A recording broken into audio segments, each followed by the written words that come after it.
जय माता दी दोस्तों, कैसे हैं आप सब। दोस्तों बात कर रहे हैं 29 और 23 सितंबर की कि ये 2 दिन मकर राशि वालों के लिए कैसे रहने वाले हैं।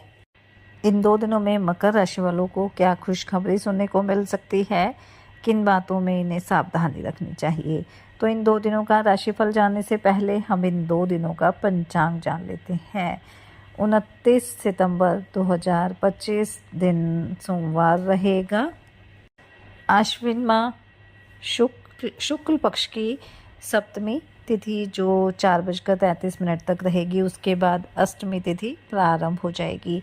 सौभाग्य योग रहेगा। मूल नक्षत्र रहेगा। चंद्रमा धनु राशि में रहेंगे। अभिजित मुहूर्त का समय रहेगा 11:47 से 12:35 तक। राहु काल का समय रहेगा सुबह 7:42 से 9:12 तक। अब बात करते हैं 30 सितंबर की। 30 सितंबर 2025 दिन मंगलवार रहेगा। अश्विन माह शुक्ल पक्ष की अष्टमी तिथि जो शाम 6:07 तक रहेगी। उसके बाद नवमी तिथि प्रारंभ हो जाएगी। शोभन योग रहेगा। मूल नक्षत्र रहेगा जो 6:18 तक रहेगा। उसके बाद पूर्वाषाढ़ नक्षत्र प्रारंभ हो जाएगा। चंद्रमा धनु राशि में रहेंगे। अभिजित मुहूर्त का समय रहेगा 11:47 से 12:34 तक। राहु काल का समय रहेगा दोपहर 3:09 से 4:39 तक। 30 सितंबर को महाअष्टमी रहेगी, यानी इस दिन कन्या पूजन किया जाएगा, क्योंकि जो भक्त अष्टमी तिथि के दिन कन्या पूजन करते हैं वो 30 सितंबर के दिन करेंगे। और इस दिन जो कन्या पूजन के लिए पहला शुभ मुहूर्त रहेगा वो सुबह 5 बजे से शुरू होकर 6:12 तक रहेगा। इसके बाद जो दूसरा मुहूर्त है वो सुबह 10:40 से शुरू होकर 12:10 तक रहने वाला है। तो इस दिन आप पूरे विधि विधान के साथ माँ दुर्गा की पूजा अर्चना करें, कन्या पूजन करें। और अगर आपको इस दिन 9 कन्याएं ना मिलें तो आप 5 या 7 कन्याओं को भी भोजन करा सकते हैं। साथ में एक लड़के को भी आप कन्याओं के साथ भोजन अवश्य कराएं, जिसे बटुक भैरव भी कहा जाता है। 9 कन्याएं पूजन करने का यही मान्यता है, क्योंकि जो माँ दुर्गा है उनके 9 स्वरूप होते हैं और इन 9 स्वरूपों के अनुसार ही हमें कन्या पूजन करना चाहिए। और कन्या पूजन के लिए 2 से 10 साल तक की कन्या ही हमारे लिए होनी चाहिए। तो आप जैसे ही कन्या आपके घर में आती है सबसे पहले उनके चरण धोएं, उन्हें आसन पर बिठाकर उन्हें तिलक लगाएं, हाथ में कलावा बांधें और उन्हें भोजन ज़रूर कराएं। जो भी आप प्रसाद बनाते हैं वो उन्हें अवश्य खिलाएं। और उपहार में आप उन्हें लाल रंग की या हरे रंग की कोई भी चीज़ उपहार में दे सकते हैं, क्योंकि ये रंग माँ दुर्गा को बेहद प्रिय होते हैं। साथ ही आप एक फल भी उन्हें दे सकते हैं और अपनी सामर्थ्य अनुसार उन्हें आप दक्षिणा भी दें।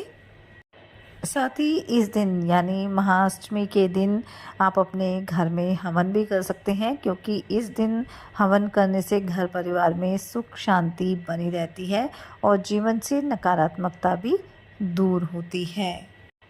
हवन करने से घर में सकारात्मक ऊर्जा का वास होता है, माँ दुर्गा प्रसन्न रहती है और उनकी कृपा दृष्टि प्राप्त होती है।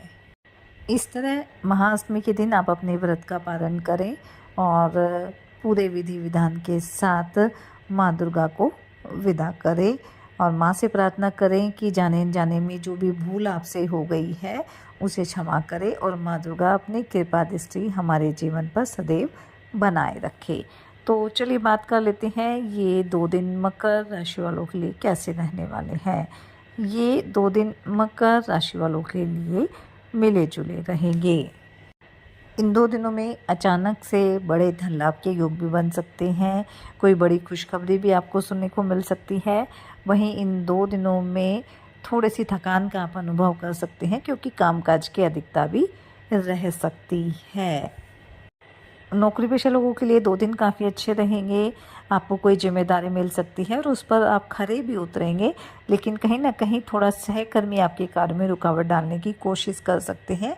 इसलिए थोड़ी सावधानी भी आपको बरतनी है और अपने कार्यों को लेकर जितना आप योजना बनाकर चलेंगे समय आपके लिए उतना ही अच्छा रहेगा।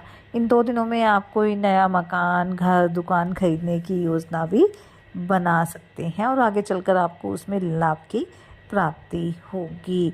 कारोबारी कोई बड़ी डील फाइनल कर सकते हैं या कोई बड़ा कॉन्ट्रैक्ट आपको मिला हुआ था जिसको लेकर आप थोड़ा परेशान भी चल रहे थे, तो वो आपका पूरा हो जाएगा।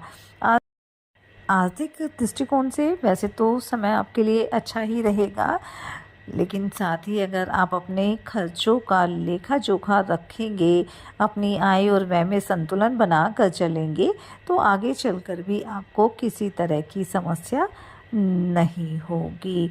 कोई महत्वपूर्ण जानकारी है, कोई योजना है, तो आप उसे अपने तक सीमित रखें, हर किसी के साथ उसको शेयर ना करें, ना तो आपको नुकसान भी उठाना पड़ सकता है। विद्यार्थियों के लिए 2 दिन अच्छे रहेंगे, पढ़ाई में खूब मन लगेगा, किसी प्रतियोगिता में आप हिस्सा भी ले सकते हैं। वहीं पारिवारिक दृष्टिकोण से भी 2 दिन काफ़ी अच्छे रहेंगे। इन 2 दिनों को आप अपने शौक और मौज की चीज़ों में व्यतीत करने वाले हैं। दाम्पत्य जीवन में भी प्रेम और सहयोग बना रहेगा। वहीं प्रेम संबंधों के लिए भी 2 दिन अच्छे रहेंगे। आपके रिश्तों में मजबूती रहेगी, कोई मन की इच्छा भी आपकी पूरी हो सकती है। अगर आप अविवाहित हैं तो आपके विवाह का प्रस्ताव आ सकता है, और अगर अभी तक आप सिंगल हैं तो आपके किसी ऐसे मित्र से मुलाकात हो सकती है जो आने वाले समय में आपका जीवन साथी भी बन सकता है। इन 2 दिनों में आप अपने घर के कार्यों में किसी तरह के बदलाव की योजना भी बना सकते हैं। बस आपको ये ध्यान रखना है कि जो घर के सभी सदस्य हैं उनकी भावनाओं को किसी तरह की ठेस ना पहुँचे, उन्हें किसी तरह का बुरा ना लगे। धर्म कर्म में काफ़ी रुचि रहेगी, धार्मिक कार्यों में आप बढ़ चढ़ कर हिस्सा लेने वाले हैं।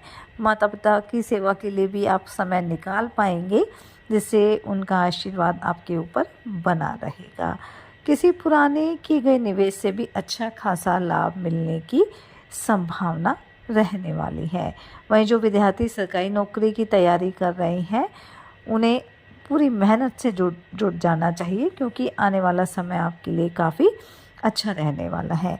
घूमने फिरने के योग भी हैं और इस दौरान कोई महत्वपूर्ण जानकारी भी आपको मिल सकती है। भाई बहनों का भी साथ आपको मिलेगा, लेकिन भाई के साथ खास तौर से किसी संपत्ति को लेकर कुछ बहस हो सकती है, इसलिए इस बात का आपको विशेष रूप से ध्यान रखना है। और जितना आप अपने कार्यों को लेकर एहतियात बरतेंगे उतना ही समय आपके लिए अच्छा रहेगा। स्वास्थ्य के दृष्टिकोण से भी समय अच्छा ही है, बस थोड़ा थकान का अनुभव कर सकते हैं या कोई पुराना रोग उभर सकता है। तो अगर आपको किसी तरह की समस्या है तो इस बात का आप ध्यान रखें ताकि किसी तरह की समस्या आपके साथ ना हो। कोई लंबे समय से रुका हुआ कार्य आपका पूरा हो सकता है। इन 2 दिनों में शेयर बाज़ार से भी आपको लाभ मिलने की संभावना रहेगी, लेकिन किसी भी बड़े निवेश को करते हैं, शेयर बाज़ार में आपका बड़ी मात्रा में धन निवेश करते हैं, तो उसमें अपने बड़ों की सलाह ज़रूर ले लें। कुल मिलाकर देखा जाए तो 2 दिन मकर राशि वालों के लिए अच्छे ही रहेंगे, लाभ के योग बनेंगे। थोड़ी सावधानी बरतनी है, इसलिए इस समय थोड़ी सावधानी भी रखें और मेहनत करते रहें। साथ ही सच्चे मन से आप ईश्वर आराधना करें, हनुमान जी और शनिदेव की आराधना करें, हनुमान चालीसा का पाठ जरूर करें। माँ दुर्गा की नवरात्रि चल रहे हैं तो पूरे विधि विधान से माँ दुर्गा की पूजा अर्चना करें। दुर्गा चालीसा, दुर्गा सप्तशती, माँ दुर्गा के मंत्रों का जाप करें। महाअष्टमी रहेगी तो पूरे विधि विधान से कन्या पूजन भी करें और अपने बड़ों का सम्मान करें। इससे आपके जीवन में सदैव खुशियां बनी रहेगी। ये 2 दिन आपके लिए मंगलकारी रहे, शुभता भरे रहें। इसी मंगल कामना के साथ जय माता दी।